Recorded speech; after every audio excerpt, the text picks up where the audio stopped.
candidate for Vancouver Quadra for the Green Party of Canada, Dr. Devyani Singh. Take it away. Thank you, Bhinder. I'm really happy to be here. And for those who don't know me, I'm Dr. Devyani Singh. I am a climate scientist. I'm also a financial analyst and an economist. I am today speaking from the unceded and traditional territories of the Musqueam, the Squamish, and the Tsleil-Waututh people. And I would like to acknowledge that I have a deep commitment as somebody coming from a previously colonized country, that as I go ahead and we work on, furthering ourselves and our economies here, I'm not partaking in the process of recolonization. And to me, that means a deep commitment to, truth, justice, reconciliation, and land back. That said, I am also the Green Party deputy critic for Green Recovery, and so this is perfect place where we are talking about businesses being anxious about coming out of the pandemic and what will this look like. What we often forget is that small and medium businesses are the largest employers in Canada, and even during the pandemic, where we saw a lot of subsidies going out.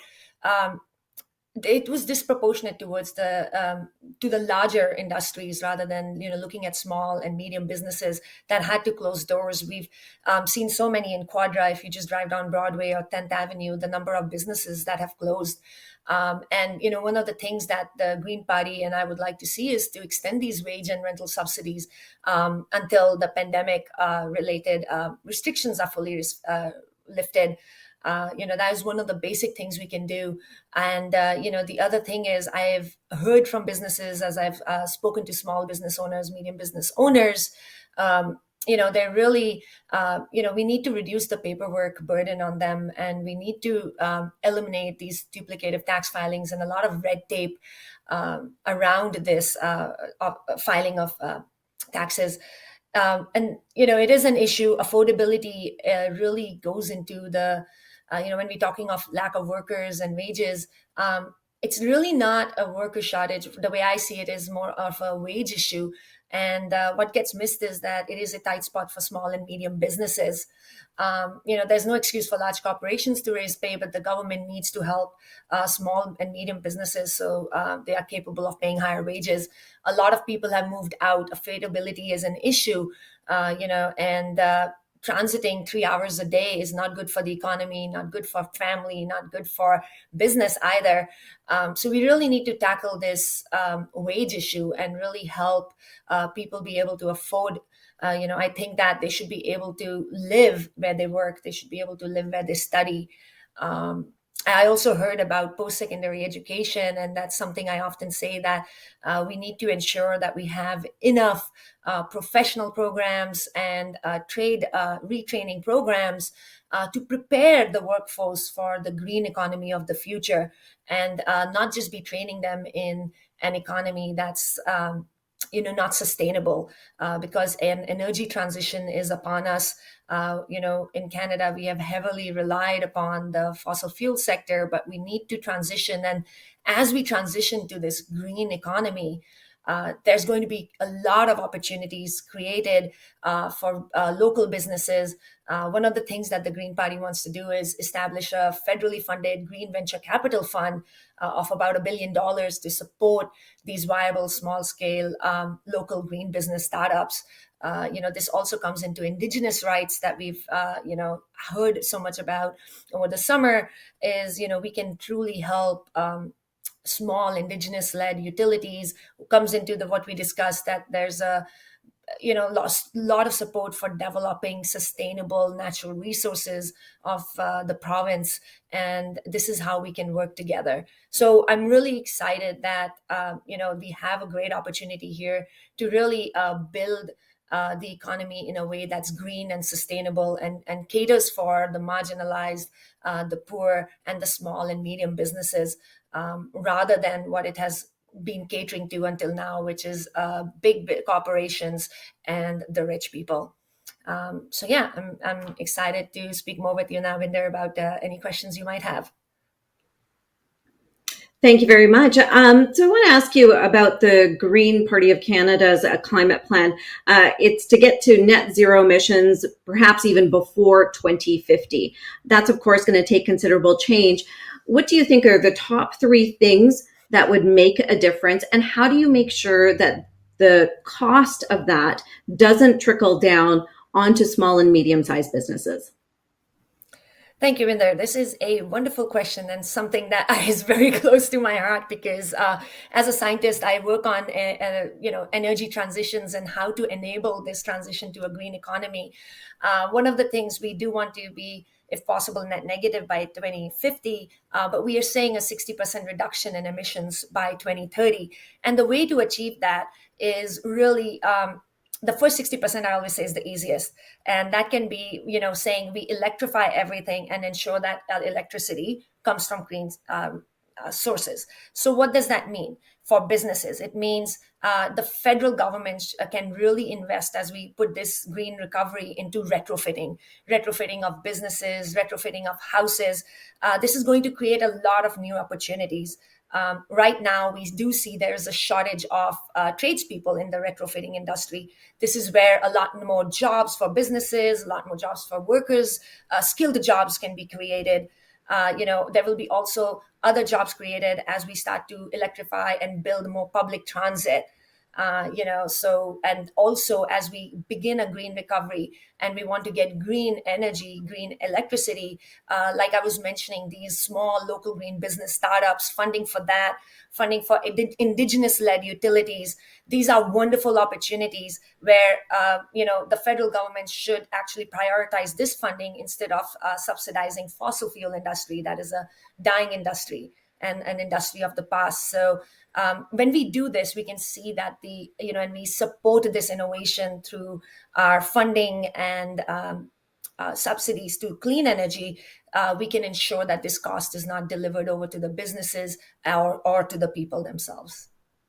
You also said in your remarks there, you noted labor shortages, and you said that the issue is around wages, and that the federal government should support small and medium-sized businesses to provide a livable wage. How is that accomplished? So the Green Party has been promoting this for a long time. We believe in the guaranteed livable basic income. We heard Bridget and Evie talking earlier that a lot of this shortage is because people have been upskilling during the pandemic. And so, and why is that? A lot of that is because affordability has gone through the roof. People aren't able to afford rent in Vancouver, where somebody like me during my PhD at UBC, I've been paying 100% of my student stipend into rent. Now, that is an affordable issue, but when I'm paying everything into rent, I'm also not contributing to my local businesses. I can't afford to go out and grab a coffee or go to a local restaurant, right? So when we can so I think affordability is like this multifaceted issue. When we can guarantee people to have a basic livable wage, then people are contributing more to their local economies, to their local businesses, and also as they are the need to probably, as if there's a lack of, we said service workers, it is because people need that basic livable income. So if we can provide that, people aren't, they don't necessarily need to keep moving around for the next best job. That can create more worker loyalty, more retention of employees, more satisfaction. And that is where the federal government has to help because, we can't put the major brunt of paying higher wages on the small and medium businesses, so probably so supporting them through like what we saw during the pandemic on wage subsidies. But we saw that that wasn't an easy process. There was a lot of red tape, a lot of paperwork, and the burden falls on small businesses who don't have the capacity or the skills to apply for this. So, making this process easier for them so that they can apply for this and really be able to utilize these programs. And so, speaking of red tape, we know when it comes to creating more housing supply, that is often an issue.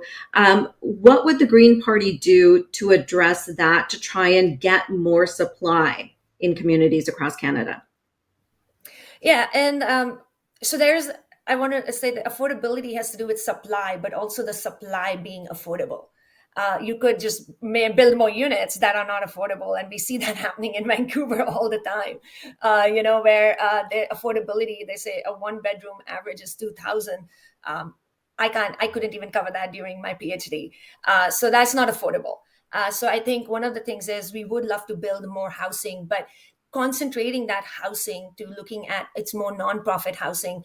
Co-ops are wonderful, building more co-op opportunities, looking at multi-generational and multi-family housing units. So this is what the Green Party would like to see, is this concentration on not for-profit housing. It's a housing is a basic human right.